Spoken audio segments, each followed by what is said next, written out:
Hey guys, it's me, it's Tim from TJ Wrestling, guys, back again with another video this time, and it is Wrestlemania 19. I'm very excited to be back again. Again, we're going to have to rush through, as Jordan said in the last video.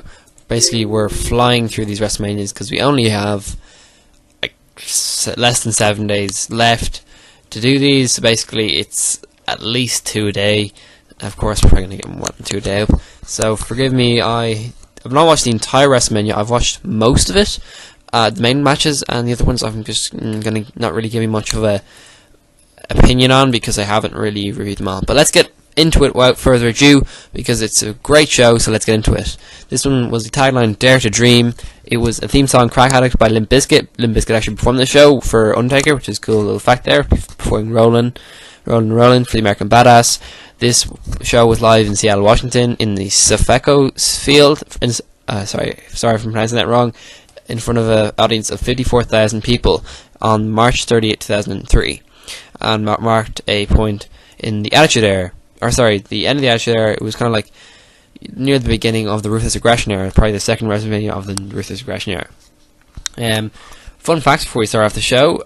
We got a documentary entitled The Mania of WrestleMania was filmed live during the event and released the following year. I think it was released on the DVD WrestleMania 20, and it was the very first sole production from WWE Films. As we know, they're famous for a lot of Oscar-winning and just Oscar-worthy movies. That was a joke, guys. No, but seriously, they really haven't been great with their movies. But yeah, it was interesting to hear. Throughout the entire night, we heard Jerry Lawler make reference to this, and that was kind of annoying. But anyways, another fun fact is there was 2 sets of commentary on this WrestleMania. We had the SmackDown team, which was present with, I believe, Taz and Michael Cole, and the Raw team, which was present with, of course, the classic Jerry Lawler and JR lineup. This show is greeted with a lot of warm welcome, and yeah, it was very much appreciated. And I think that is it for my fun facts. I think this is Stone Cold's last WrestleMania. Don't quote me on that. Last competing WrestleMania, because the next year he would be the referee for the main event between Brock Lesnar and Goldberg. We all know how that went. And then 2005, I think he didn't even appear at the show, or he was at I remember him with the Donald Trump one, but I'm not sure if he was at any of the others. He's got the Battle of the Billionaires, and then yeah.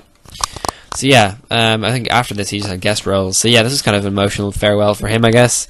So let's get into it. This one was the one I saw in the pre-show, so I'm going to mention it. But Lance Storm and Chief Morley, whoever the hell that is, defeat Kane and Rob Van Dam for the World Tag Team Championship.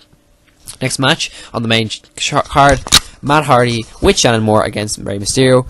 Matt Hardy wins and defends the Cruiserweight Championship.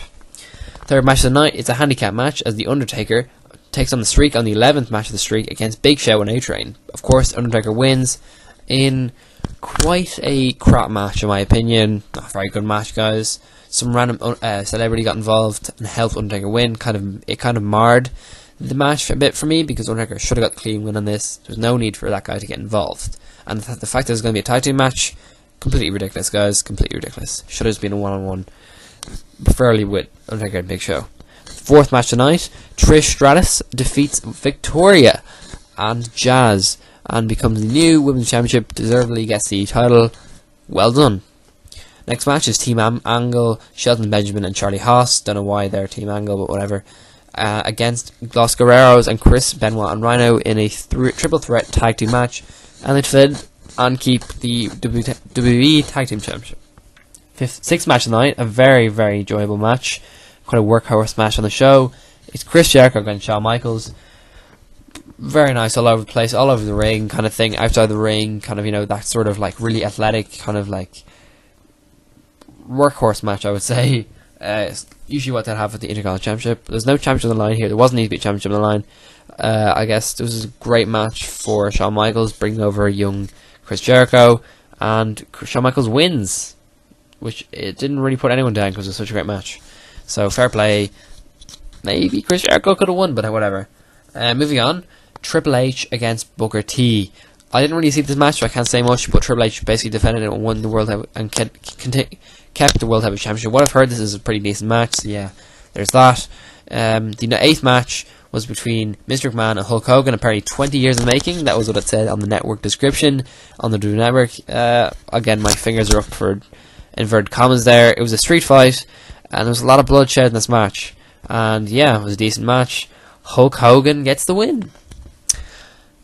Ninth match and basically the undercard main event, the side of the main event. This is pretty much, in my opinion, like the main event of the show, to be honest. In fairness, it's not the best match, but it's probably, if I should rank them in order, this is Rock vs. Stone Cold Steve Austin, of course. I would say this is my third, this is the least favourite of my matches between the guys. I'd say number 1 is with 17 between these guys, number 2 is 15, and then this is number 3. But it was still a great match. Don't let that undermine it a little bit. This is still a great match. Again, all in all, fair enough. I think the right man won in The Rock. This is the heel Rock, of course. It was the bow out of Stuggy's Fawcett, and you know how it goes. He was the bow out, lying on his back. So that's fair enough, and I think The Rock definitely deserved that win. Again, he was getting into his point of career where he was going up on the card, and he was pretty much the top guy with Triple H at the time. So again, really well deserved victory for him, and finally he gets to break that kind of, break the camel's back on that one. I don't know what that means, but it means something. The straw on the camel's back, and win this match. So then the main event, of course. This is pretty much one of the best matches ever in WrestleMania, in terms of just moments, and also just in terms of actual physical in-ring wrestling. I love when the main event WrestleMania is a proper wrestling match. This was a proper wrestling match. Two great wrestlers. Don't get me wrong, Kurt Angle, of course, we all know, is an amazing wrestler.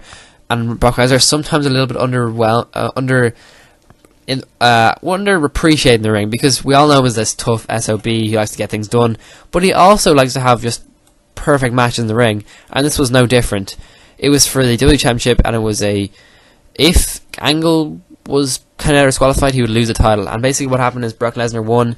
Of course, Brock Lesnar did the shooting star press and missed it, but again, crazy good match. I'm not going to say... Yeah, I think this was a really decent match. Crowd 30 behind it. Again, that great moment there. Other great moments. This was just a brilliant back and forth match. Brock Lesnar, obviously to the strength of no other. And yeah, Kurt Angle, Jesus Christ, wrestling machine. All the moves for days. So yeah, it was just a perfect matchup, perfect match. And a lot better than WrestleMania 20, guys, when Brock Lesnar took on Goldberg. Thank God I now got to review that. Actually, in fairness, WrestleMania 20 was good apart from that match, but yeah, whatever. Anyways, that's WrestleMania 19. Before I keep on ranting on, I'm going to give the show, before you all judge me, I'm going to give it a 4.5 out of 5. Basically what I mean is, better than WrestleMania 18, but not as good as WrestleMania 17. So it's in the limbo land between those two WrestleManias. Still really enjoyed this WrestleMania, even though I didn't see all of it. I think I love the WrestleManias where there's like 8 matches is usually a perfect amount of matches in my show. 8 to 10, not any more. A 4-hour show or less, and also at least like 3 really decent, built up and star-studded matches like this WrestleMania was. So I really enjoyed it. Next time I'll be doing WrestleMania 21. Stay tuned, that'll be out tomorrow. But WrestleMania 20 will also be out tomorrow by Jordan. So until then, thank you guys for watching. Make sure you subscribe, share, comment below, do all you can to support me. I'll see you all next time. Goodbye.